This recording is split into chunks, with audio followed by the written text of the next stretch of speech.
Em plena noite de São João de 2016, a psicóloga Érica Dias, de 30 anos, viajou até Caruaru para o que acreditava ser um encontro tranquilo. O anfitrião, um charmoso turista argentino, a recebeu em uma casa próxima à animada feira de artesanato. Em meio ao som das fogueiras e da música alta, nada parecia fora do lugar. Mas o clima de festa era apenas uma fachada. A ilusão foi quebrada quando uma notificação de áudio soou no celular do homem, esquecido sobre a mesa.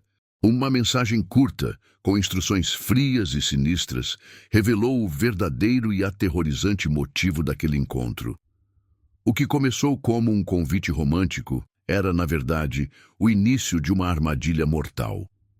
Esta é a investigação completa de como um único arquivo de áudio se tornou a peça-chave para desvendar um esquema criminoso que agia sob o disfarce das maiores festas populares do Brasil. Se você gosta desse tipo de conteúdo, diga-nos de onde está assistindo e inscreva-se no canal para acompanhar nossos vídeos diários.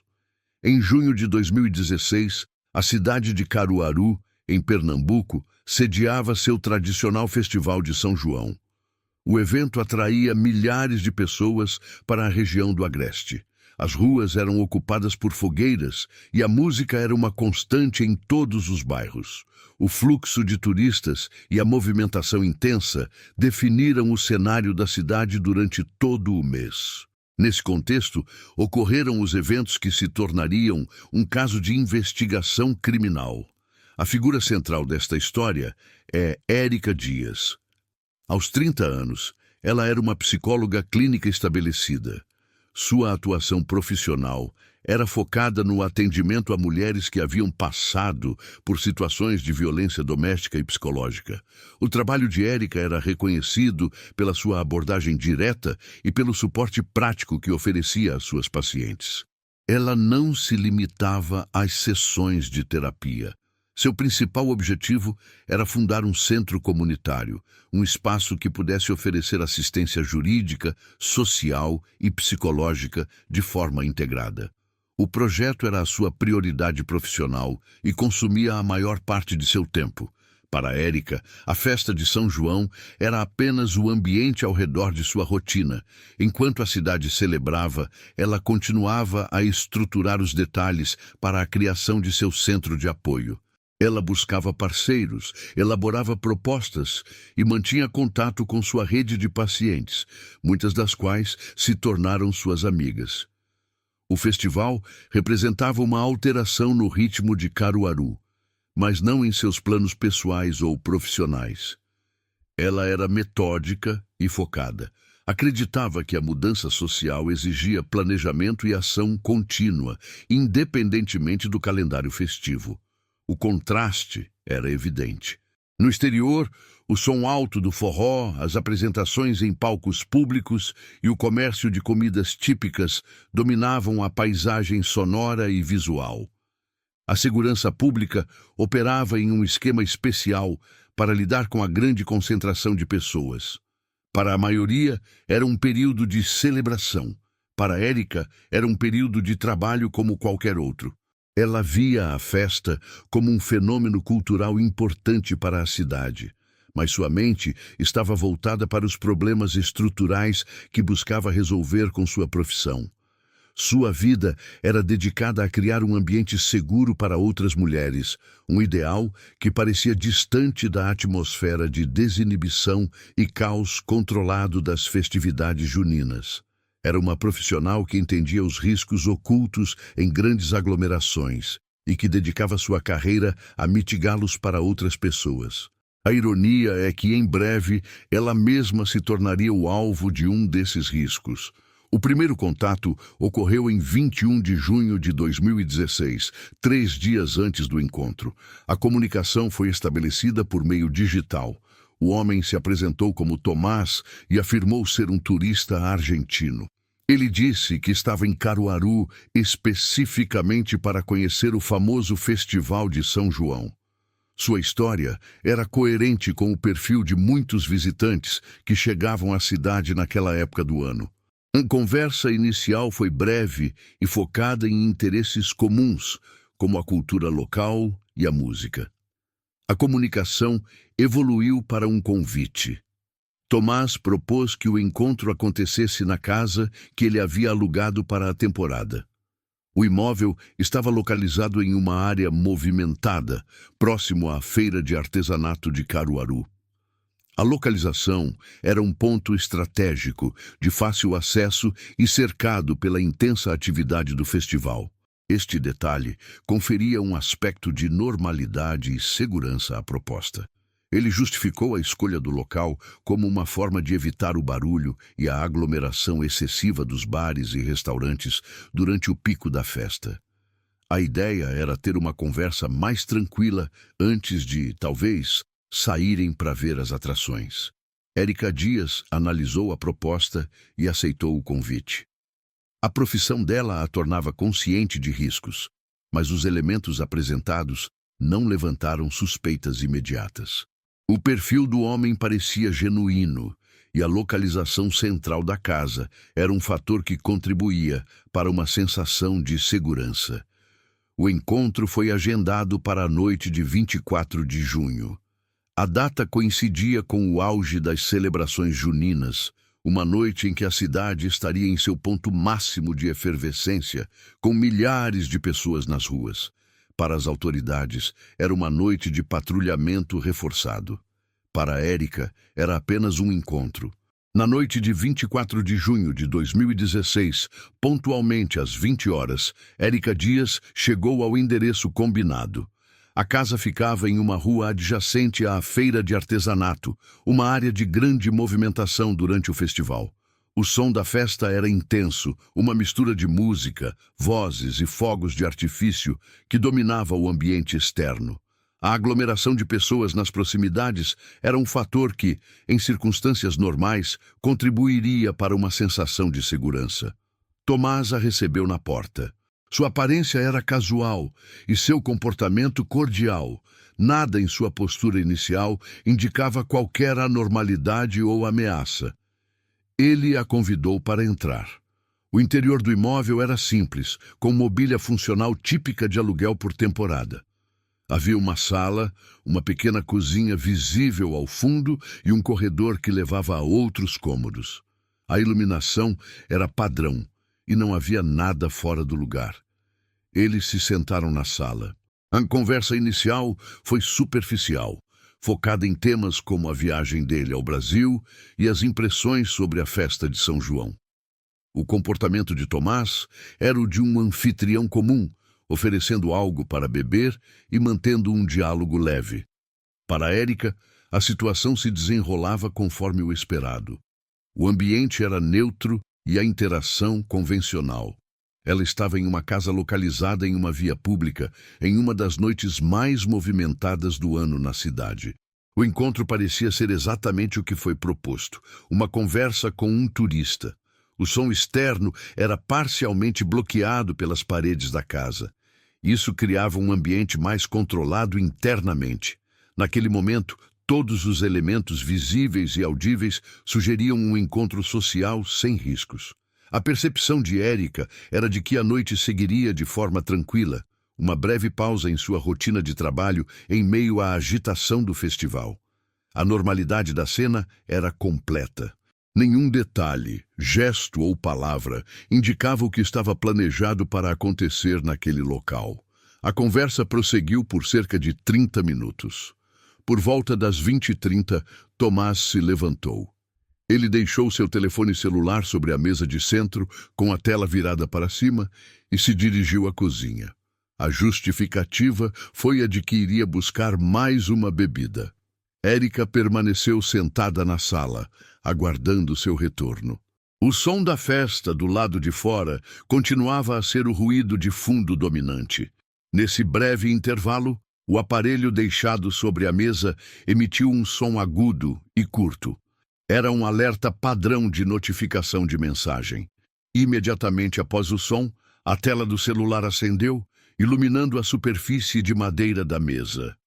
O brilho repentino em um ambiente de luz controlada foi um estímulo visual imediato. O movimento luminoso e o som atraíram o olhar de Érica. Foi uma reação automática, não uma decisão consciente. Seu foco se desviou do ambiente e se concentrou no aparelho eletrônico. Na tela iluminada, uma notificação de um aplicativo de mensagens era claramente visível. A prévia da mensagem indicava que se tratava de um arquivo de áudio. Este foi o momento em que a percepção de normalidade da situação começou a se alterar. O que era um objeto inerte na mesa tornou-se o centro de sua atenção. O arquivo de áudio foi reproduzido de forma automática. A qualidade do som era baixa, com ruído de fundo, mas a clareza da voz era suficiente. Uma voz masculina, que não pertencia a Tomás, proferiu uma frase curta e imperativa. As palavras foram: trancar às 22 horas, luz apagada, grava. A reprodução durou apenas alguns segundos antes de cessar. O silêncio que se seguiu na sala foi total, contrastando com a festa que continuava do lado de fora. A mensagem continha 3 comandos diretos. O primeiro, trancar às 22 horas, estabelecia um prazo e indicava a intenção de confinamento. O segundo, luz apagada, sugeria o controle total do ambiente e a criação de um cenário de intimidação. O terceiro comando, grava, confirmava que a ação seria documentada. A finalidade dessa gravação era desconhecida, mas a implicação era clara. O que quer que estivesse planejado seria registrado. Para Érica, a psicóloga treinada para identificar padrões de comportamento e ameaças, o significado foi imediato. A percepção da realidade mudou instantaneamente. O encontro social havia terminado. A situação era agora uma armadilha em andamento.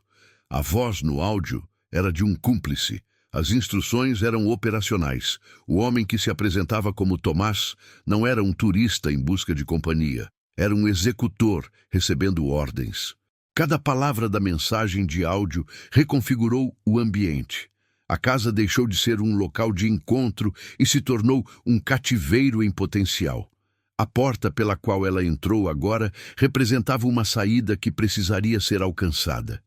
O tempo se tornou um fator crítico. O prazo de 22 horas estava se aproximando.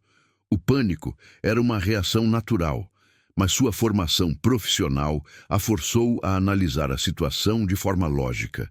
Ela compreendeu que qualquer demonstração de medo poderia acelerar as ações de seu captor. A normalidade precisava ser mantida a qualquer custo. O turista argentino não era um anfitrião, era um executor. E ela era o alvo. A informação do áudio exigia uma verificação física. Para Érica, a suspeita precisava ser confirmada ou descartada de forma imediata.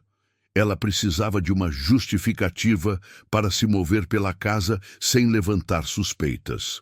Usando o pretexto mais comum possível, ela se levantou e se dirigiu à cozinha, afirmando que gostaria de beber um copo de água. Tomás, que ainda estava no cômodo, apenas assentiu. O movimento foi calculado. Ela caminhou de forma deliberada, mas sem pressa, mantendo a postura de uma convidada em um ambiente normal. Seu campo de visão varreu o espaço metodicamente. Sobre o balcão da cozinha, ao lado da pia, estavam os objetos que materializavam a ameaça contida na mensagem de áudio. Não estavam escondidos. Estavam dispostos de forma organizada, como ferramentas de trabalho aguardando o uso. Ali havia 2 rolos de fita adesiva larga de cor prateada e um pacote plástico transparente contendo dezenas de abraçadeiras de nylon, também conhecidas como enforca-gato. Eram itens que não tinham relação com a preparação de uma bebida ou com qualquer atividade doméstica comum. Eram ferramentas de contenção.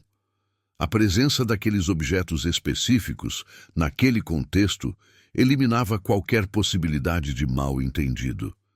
A fita adesiva e as abraçadeiras eram os instrumentos para executar o comando trancar, ouvido minutos antes. A conexão entre a instrução verbal e a evidência física foi instantânea e inequívoca. A ameaça não era mais uma suspeita abstrata baseada em um som. Era uma realidade material, visível sobre o balcão da cozinha. O plano estava em andamento e os meios para executá-lo estavam preparados. Érica não demonstrou qualquer reação. Ela pegou um copo, encheu com água da torneira, bebeu um gole e se virou para retornar à sala. A normalidade de suas ações era sua única defesa naquele momento. O tempo era um fator determinante. A mensagem de áudio estabelecia um prazo: 22 horas. Ao retornar da cozinha, Érica Dias sabia que sua janela de oportunidade para agir era limitada. Cada minuto que passava a aproximava do confinamento planejado. Sua mente processava as informações de forma acelerada, mas seu comportamento externo precisava permanecer inalterado. Qualquer sinal de pânico poderia precipitar uma ação por parte de Tomás. Ela se sentou novamente no sofá. A normalidade da cena precisava ser mantida. A música alta que vinha da rua, antes um ruído de fundo, tornou-se o elemento central de seu plano de fuga. O som da festa era a desculpa perfeita, uma justificativa plausível e alinhada com o contexto do encontro. Ela reatou a conversa, fazendo uma pergunta casual sobre as bandas que se apresentariam naquela noite.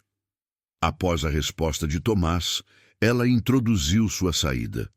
Sua voz foi mantida em um tom neutro e conversacional.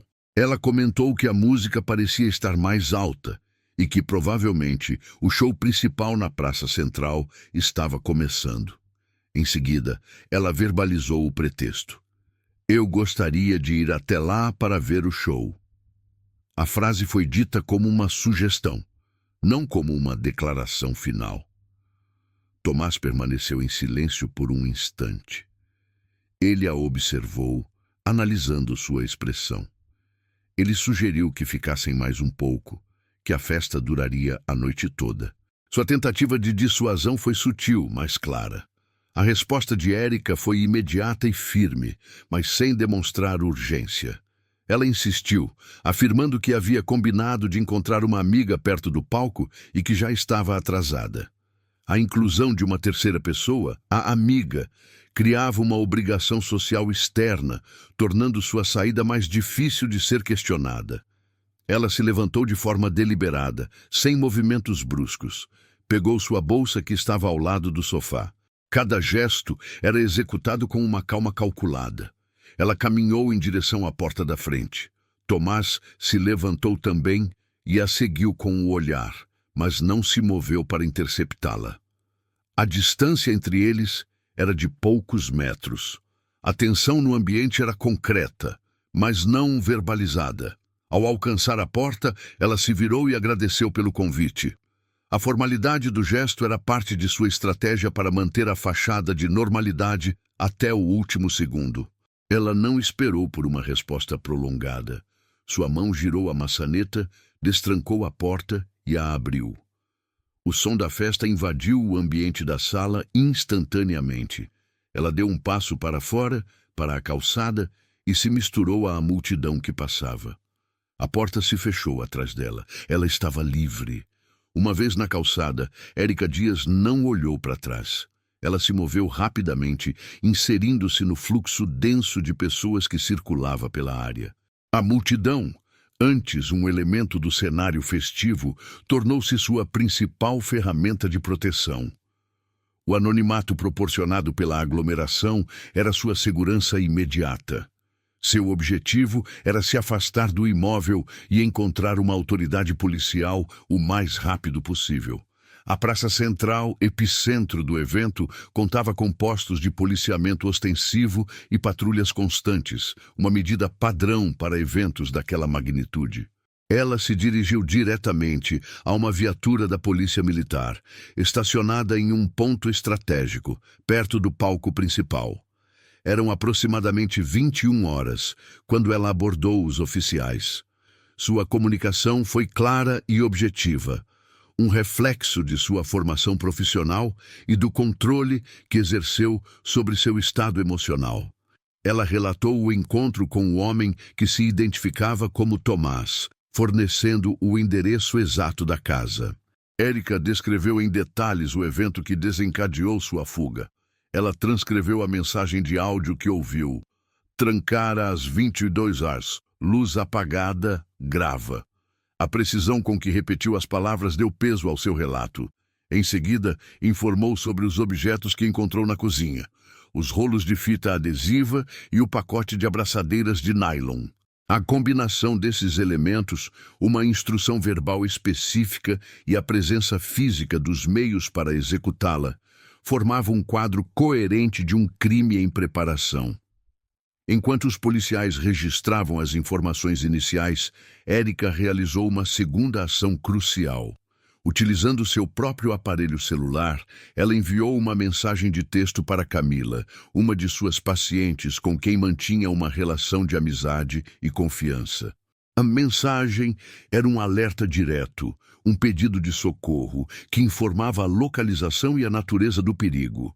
Com essa ação, ela criou uma redundância de segurança, garantindo que outra pessoa, fora do sistema policial, estivesse ciente da situação em tempo real. A denúncia de Érica foi tratada com a seriedade que a situação exigia.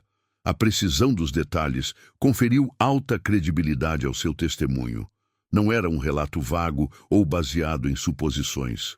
Era uma descrição factual de eventos e evidências concretas. Os policiais de plantão compreenderam que não se tratava de um desentendimento comum, mas de uma denúncia com indícios de um crime planejado. Imediatamente, a polícia militar acionou o protocolo para situações de possível cárcere privado e associação criminosa. A informação sobre o endereço da casa e a descrição de Tomás foram repassadas para as equipes de inteligência e para o comando da operação de segurança do festival. A denúncia feita na praça deu início a uma mobilização oficial. O alerta de Érica havia sido dado e recebido. A investigação começava naquele exato momento. A denúncia foi formalizada na delegacia de plantão. A natureza dos fatos exigiu uma resposta imediata. O ponto central da investigação inicial era a descrição do áudio. Embora os policiais não tivessem o arquivo em si, o testemunho detalhado de Érica Dias fornecia informações suficientes para uma análise preliminar. Era a única evidência que poderia levar os investigadores além da casa alugada e do suspeito identificado como Tomás. A voz do cúmplice e o ambiente onde a gravação foi feita se tornaram o foco principal. Para analisar essa evidência sonora, a polícia contatou o Dr. Jonas. Ele era um perito em acústica forense, frequentemente consultado em investigações criminais complexas na região. Sua função era decodificar sons, identificar ruídos e extrair informações de gravações que poderiam passar despercebidas por outras pessoas. Os investigadores forneceram ao Dr. Jonas um relatório detalhado do testemunho de Érica. O objetivo era extrair informações do som de fundo e das características da gravação, conforme descritos pela vítima. Dr. Jonas concentrou-se em dois aspectos principais do relato: o ruído de fundo e a reverberação da voz.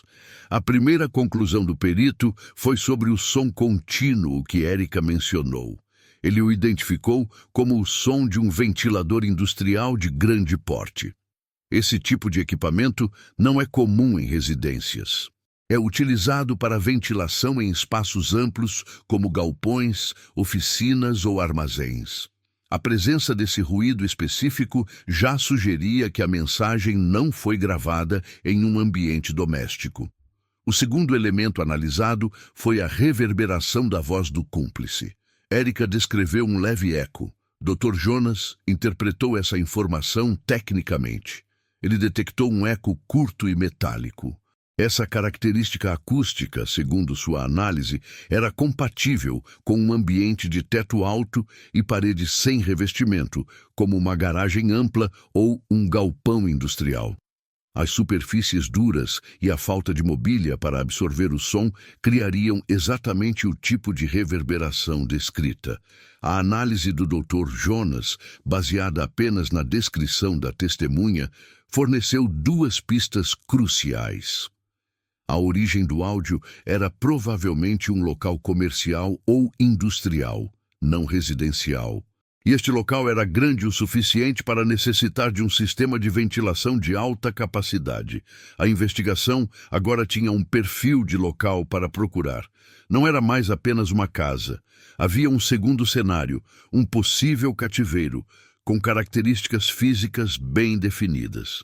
A análise acústica do Dr. Jonas forneceu o perfil de um local, mas não um endereço.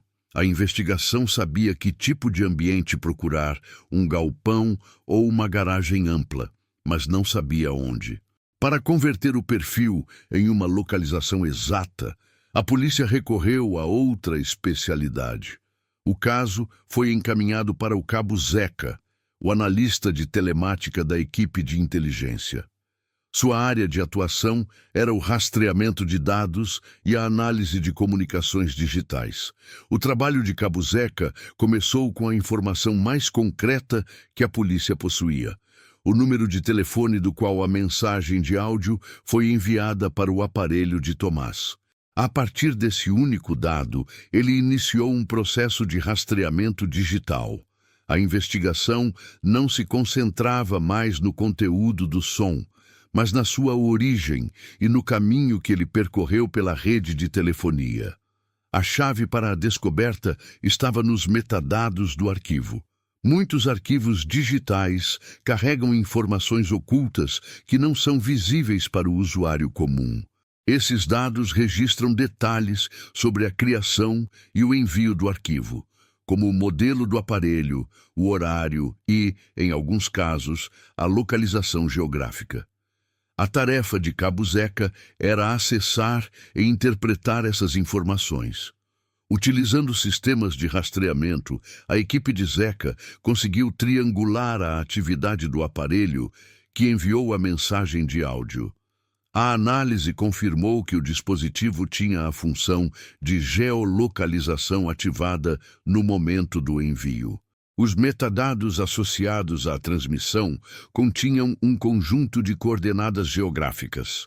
A pista-chave não estava no que foi dito, mas em onde foi dito. As coordenadas apontavam para um endereço específico em uma zona industrial na periferia de Caruaru.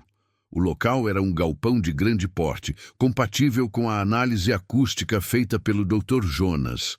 A tecnologia havia confirmado a suspeita levantada pela ciência forense. A investigação agora tinha um alvo físico e concreto. Ao plotar a localização do galpão em um mapa, os investigadores fizeram uma segunda descoberta.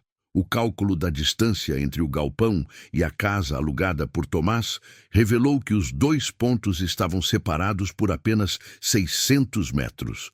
A base de operações da célula criminosa e o local preparado para a captura de Érica eram praticamente vizinhos. Essa proximidade indicava um planejamento logístico cuidadoso por parte do grupo. Com a localização exata fornecida pela análise de metadados, a investigação entrou em uma nova fase. A ação tática era uma possibilidade, mas o protocolo exigia confirmação visual e inteligência de campo. Antes de autorizar uma entrada forçada no galpão, o comando da polícia determinou que uma equipe fizesse um reconhecimento discreto da área. O objetivo era observar a movimentação, confirmar a natureza do local e coletar informações adicionais que pudessem justificar a operação. Uma viatura não caracterizada foi enviada para a zona industrial. Os policiais, em trajes civis, circularam pelo perímetro do endereço apontado pelas coordenadas. O galpão era uma estrutura grande, de metal, sem identificação comercial visível. Suas janelas eram altas e escuras. A área era composta principalmente por outras instalações comerciais, a maioria fechada durante a noite. O silêncio e a falta de atividade eram as características dominantes do local. Durante a sondagem, os policiais identificaram uma única residência habitada em uma rua adjacente, com visão parcial para os fundos do galpão. Eles decidiram abordar os moradores. A pessoa que os atendeu foi uma senhora chamada Vilma. Ela morava naquela casa há mais de 20 anos e conhecia bem a rotina do bairro. Ao ser questionada sobre atividades incomuns no galpão, Dona Vilma forneceu uma informação decisiva. Ela relatou que, nas últimas semanas, havia notado um movimento atípico durante a madrugada. Segundo seu testemunho, vans sem identificação chegavam ao local em horários tardios, geralmente após a meia-noite. Os veículos entravam rapidamente no galpão e as portas de metal eram fechadas em seguida. Ela descreveu a operação como silenciosa e rápida, o que aumentou sua suspeita. O relato de Dona Vilma era a peça que faltava. A evidência digital do cabo Zeca indicava o local. A análise acústica do Dr. Jonas descrevia o tipo de ambiente. Agora, o testemunho de uma moradora confirmava a existência de uma operação clandestina e noturna, compatível com a hipótese de uma célula criminosa. A suspeita não se baseava mais apenas em dados técnicos. Havia uma corroboração humana. A polícia tinha motivos suficientes para agir. Com a confirmação do testemunho, o comando da polícia autorizou a operação tática. A ação foi marcada para as primeiras horas da madrugada de 25 de junho. O objetivo era invadir o galpão identificado pela análise de metadados e corroborado pela testemunha local. Uma equipe do Grupo de Operações Especiais foi mobilizada para a missão. A prioridade era garantir a segurança da operação e prender em flagrante os indivíduos que estivessem no local. O deslocamento até a zona industrial foi realizado em veículos não caracterizados para evitar qualquer alerta. A equipe estabeleceu um perímetro de segurança ao redor da estrutura, bloqueando possíveis rotas de fuga. A abordagem ao galpão foi rápida e coordenada. A entrada foi executada pela porta principal de metal. Não houve resistência inicial. No interior do galpão, 2 homens foram localizados. Eles foram surpreendidos pela ação policial e não tiveram tempo de reagir ou destruir evidências. Ambos foram imediatamente detidos. A inspeção do ambiente revelou a natureza da operação. O espaço não era um armazém comum. Uma área do galpão havia sido modificada para se assemelhar a um pequeno quarto, com isolamento acústico improvisado nas paredes. Havia um colchão no chão e poucos móveis. Neste local, foram encontradas câmeras de vídeo posicionadas em múltiplos ângulos. Havia também equipamentos de iluminação profissional, microfones e um computador conectado a um sistema de transmissão de vídeo ao vivo pela internet. O equipamento estava ligado e em modo de espera. A cena encontrada no galpão confirmava todas as suspeitas levantadas pela denúncia de Érica Dias e pela análise técnica. O local era a central de operações de um crime em andamento. Os 2 indivíduos foram presos em flagrante por associação criminosa e outros delitos relacionados à estrutura encontrada. A evidência material era clara e foi coletada pela perícia. A prisão dos 2 cúmplices foi apenas o início da investigação dentro do galpão. O trabalho da polícia tática deu lugar à análise da perícia técnica. O foco principal foi o equipamento eletrônico encontrado no local. Sobre uma mesa, um computador portátil estava conectado a um sistema de múltiplas câmeras, microfones e equipamentos de iluminação. A análise do disco rígido revelou a verdadeira natureza da operação. A investigação concluiu que não se tratava de um plano de sequestro para resgate ou de um crime de oportunidade. Era uma operação estruturada e com fins comerciais. Os peritos encontraram um arquivo de planilha eletrônica. O documento continha uma lista com centenas de nomes e identificadores de usuários, associados a valores financeiros e datas de transação. Eram os assinantes de um serviço ilegal. A investigação determinou que o grupo criminoso captava mulheres durante os eventos de São João, as confinava no galpão e transmitia imagens ao vivo para esses clientes pagantes. O crime era uma forma de cárcere privado combinado com exploração digital. O esquema era claro. Tomás, o suposto turista argentino, era o responsável pela captação das vítimas. Ele usava a atmosfera festiva e a grande concentração de pessoas para selecionar alvos e atraí-los para locais controlados. Os cúmplices presos no galpão eram os operadores técnicos. Eles gerenciavam a infraestrutura de transmissão, controlavam o acesso dos assinantes e administravam os pagamentos, que eram feitos através de plataformas digitais para dificultar o rastreamento. As câmeras encontradas no local não eram para segurança, eram as ferramentas de produção do conteúdo criminoso. A descoberta da planilha transformou a investigação. O caso agora envolvia uma rede de consumidores e uma célula criminosa com um modelo de negócio definido. A investigação forense foi a etapa final para conectar todos os pontos. O trabalho da perícia se concentrou em cruzar as evidências materiais coletadas na casa alugada por Tomás com os itens encontrados no galpão. O objetivo era estabelecer um vínculo físico e irrefutável entre o captor e a base de operações.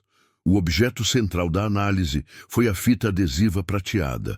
Um rolo idêntico foi encontrado na cozinha da casa e outro no galpão onde os cúmplices foram presos. A similaridade das marcas e do lote de fabricação já era um forte indicador, mas a prova definitiva viria da análise microscópica. A perícia técnica se concentrou na fita encontrada na cozinha da casa, o local onde Érica esteve. A análise da superfície adesiva revelou a presença de dois tipos de resíduo distintos. O primeiro era borracha butílica. Este material é um polímero sintético usado em vedações industriais e na fabricação de pneus de veículos pesados, como vans. A descoberta era compatível com o testemunho da vizinha, Dona Vilma, que relatou a movimentação noturna de vans no galpão. Amostras coletadas dos pneus de um veículo encontrado no local confirmaram a correspondência do material. O segundo resíduo identificado foi pó de gesso. Amostras coletadas no interior do galpão mostraram que as paredes do cativeiro improvisado haviam sido recentemente modificadas com placas de gesso, provavelmente para melhorar o isolamento acústico. O pó residual desse trabalho de construção estava presente em todo o ambiente. A presença combinada de borracha butílica e pó de gesso na fita adesiva da casa alugada era uma prova material conclusiva. A fita esteve no galpão. Essa evidência forense provava que Tomás não era apenas um indivíduo agindo sozinho. Ele estava diretamente ligado à estrutura operacional montada no outro endereço. A fita adesiva, preparada para ser usada contra Érica, havia sido manuseada dentro do galpão, coletando vestígios do ambiente antes de ser levada para a casa.